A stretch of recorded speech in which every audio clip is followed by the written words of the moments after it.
ఆ లేడీ ఎక్కడుంటుందో తెలుసుకుంటే శౌర్యని ఎక్కడ దాచిపెట్టారో తెలుస్తుంది. వెళ్దాం పద.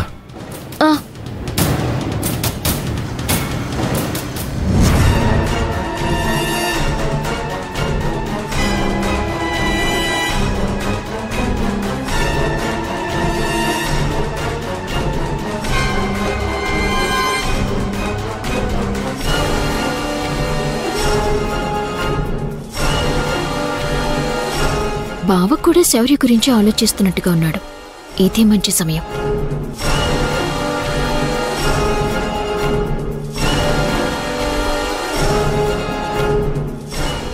బావా, నువ్వు కోపన్నంటే ఒక మాట చెప్తాను. నేనిలా చూస్తుంటే నాకు చాలా బాధగా ఉంది. ఏం లేదు, అదే శౌర్యని అరవింద్కిచ్చి పెళ్లి చేయాలి, తనకొక మంచి జీవితం ఇవ్వాలని మీరనుకుంటున్నారు. కానీ శౌర్య ఆలోచనలు వేరుగా ఉన్నాయి. తనని నడిపించే వాళ్ళ ఆలోచనలు కూడా వేరుగా ఉన్నాయి. నాకు తెలిసి శౌర్య సిద్ధార్థని ప్రేమించింది కాబట్టి ప్రతిసారి మనతో మీ ఇష్టం అంటుంది, చివరికి తనకిష్టం వచ్చినట్టు చేస్తుంది. నాకు తెలిసి ఆ సిద్ధార్థకి శౌర్యకి పెళ్లి జరగబోతుందేమో అని అనిపిస్తోంది.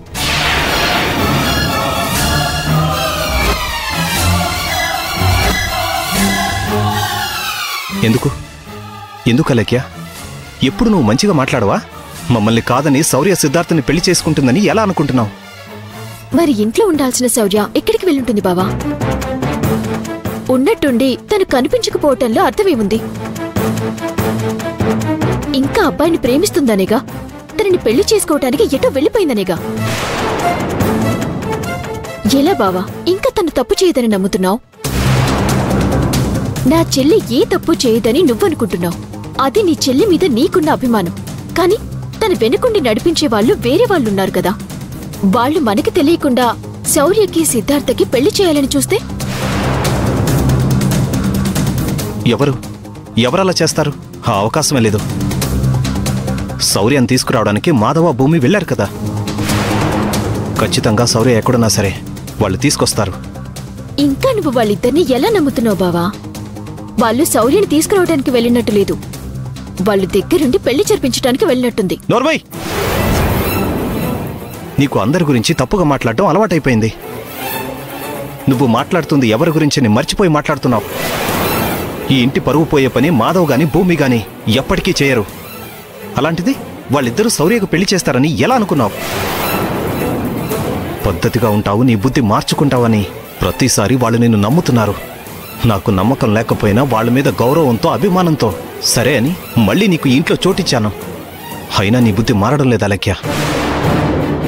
ఎలా ఈ ఇంటికి చెడు జరుగుతుందని ఆలోచిస్తున్నావు తప్పితే మంచి జరగాలని ఆలోచన నీకు లేదు. అది కాదు బావా, నా చెల్లెలు కనిపించడం లేదని తీసుకురావడానికి వాళ్ళిద్దరూ వెళ్తే ఆఖరికి వాళ్ళిద్దరికి పెళ్లి చేస్తారని మాట్లాడుతున్నావా? అసలు అలా మాట్లాడడానికి నీకు మనసెలా వచ్చింది? నేను నీ గురించి ఆలోచిస్తాను బావా, నువ్వు బాధపడకూడదని ఆలోచిస్తాను. అసలు నాకెందుకిలా అనిపించిందని చెప్పడం కూడా తప్పేనా?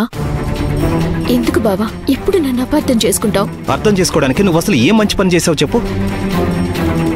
లేనిపోనివి చెప్పి నాకు అవసరం లేని ఆలోచనలు తెప్పించాలని చూడకలేక్యా. శౌర్యాన్ని తీసుకురావడానికి వాళ్ళిద్దరూ వెళ్లారు, తీసుకుని వస్తారు. ఆ నమ్మకం నాకుంది. ఇలాంటి పిచ్చి మాటలతో మా మధ్య గొడవలు సృష్టించాలని చూసావో మర్యాద ఉండదు. నీకు నిజంగా నా మీద ప్రేమ ఉంటే ఇలాంటి పనులు చేయవు. నా పరువు తీసే పనులు అస్సలు చేయవు.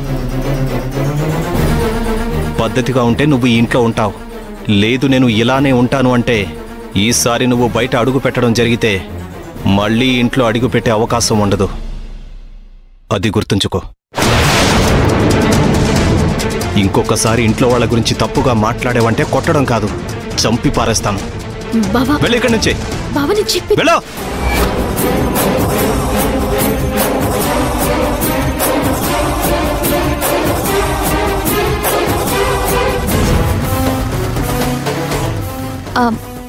ఏమిటి ఈ అమ్మాయిని ఎక్కడైనా చూసారా? ఈ అమ్మాయా? ఎక్కడో చూసానే. చూసారా?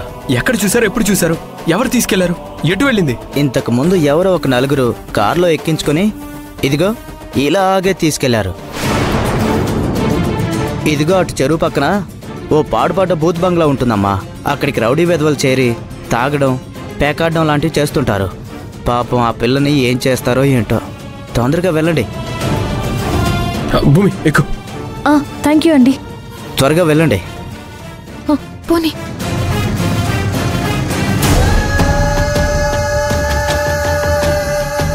రే, మాల్ రెడీగా ఉంది, లొకేషన్ పెడతాను, చూసుకోండి. ఓకే.